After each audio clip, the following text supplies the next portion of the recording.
वेपथुश्च शरीरे मे रोमहर्षश्च जायते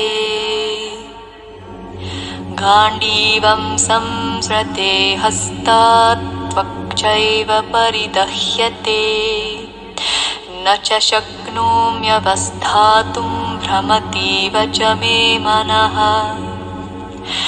निमित्तानि च पश्यामि विपरीतानि केशव न च श्रेयोनुपश्यामि हत्वा स्वजनमाहवे। श्रीमद् भगवद गीता अध्याय 1 श्लोक 29, 30 और 31 में कहा गया है।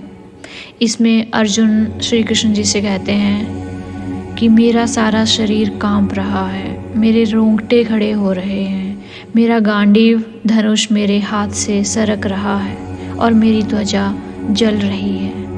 मैं यहाँ अब और अधिक खड़ा रहने में असमर्थ हूँ। मैं अपने को भूल रहा हूँ और मेरा सिर चकरा रहा है।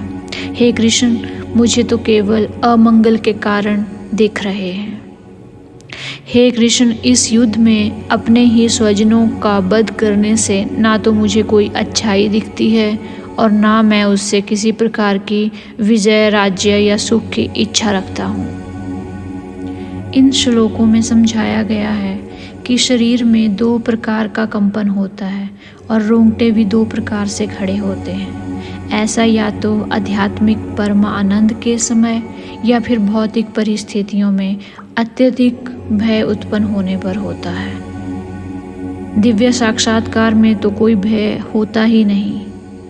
इस अवस्था में अर्जुन के जो लक्षण हैं वे भौतिक भय अर्थात जीवन की हानि के कारण हैं। तो हमें यहाँ क्या सीख मिलती है? हमें ये सीख मिलती है कि जब भी हम किसी डिफ़िकल्ट डिसीज़न में होते हैं, कोई भी डिफ़िकल्ट डिसीज़न ले रहे होते हैं, तो इमोशंस हमें वीक फील करा सकते हैं और ये नॉर्मल है। पर हमें अपनी स्ट्रेंथ और विजडम के साथ डिसीज़न लेना चाहिए, इसीलिए तो बुद्धि दी है। और दूसरा, हमें यहाँ ये सीख मिलती है कि गाइडेंस लेना भी ज़रूरी है।